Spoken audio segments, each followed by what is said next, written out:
ለሴቶች ድሃ አያምር ወቋትችን እኔ እንደዛ አይደለሁም እኔ ምንም አይኖሮ ምናምን የሚሉ ሴቶች ውሸታቸው። ጠንከር ያለ ጎበዝ የሆነ ጥሩ ገንዘብ ያለው ስራ የሚሰራ ሰው ከሆነ ነው የሚያገቡት እንጂ መልኩን አይቶ አያገቡትም። ወንድሞች ደግሞ የሚሸወዱት እንደዛ ነው። ፍሪዝህን አሳምረህ ከረባትህን አድርገህ ምንም የታክሲ የለኝም ካልካት ዝንጀሮ ነው የምትመስለው። ኢሚዲየትሊ ዝንጀሮ መስለህ ነው የምትታየው። ሴቶች ይኸውልህ አጭር አልወድም፣ መላጣ አልወድም፣ ቦርጫም አልወድም ምናምን የሚሉት ውሸት ነው፣ ውሸት ነው። በጣም የሚያስጠላ አልወድም የሚሉት መላጣ የተባለ ሰው በጣም ይገርማቸዋል።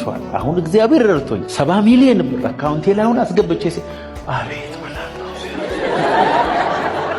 እኔ እኮ እንደመላጣ ደስ አይልም። መላጣ ፕሮቫይደር ከሆንክ ያንተን ቁመት አይታያቸው እንዲህ ነው የሚያዩ። እግዚአብሔር እንደሱ አድርጎ ስለፈጠረ ሴቶች የሚያስቡት በምንድን ነው? ልጆቼን እኔን ከአደጋ ይከላከላል ወይ? ታንቺ ግር ያኖረናል ወይ? ስለ ልጆቿ ገና ያልወለደቻቸውን ልጆች ሁሉ ነው የምታስበው። ፕሮቴክት ያደርገኛል ወይ? ከእሱ ጋር ስኖር የተጠበቅኩ ነኝ ወይ ብላ እንጂ የምታስበው ያንተን ሽቶ እዛ ተቀባው፣ መስሪያ ቤት ተቀባው።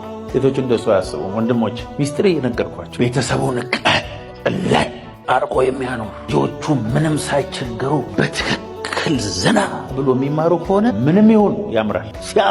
ሲያምር እግዚአብሔር የፈጠረውን አፈጣጠር ነው የምነግራቸው። ወንድ ምንድን ነው? ፕሮቫይደር ነው፣ አቅራቢ ነው፣ አምጪ ነው፣ አባት ነው።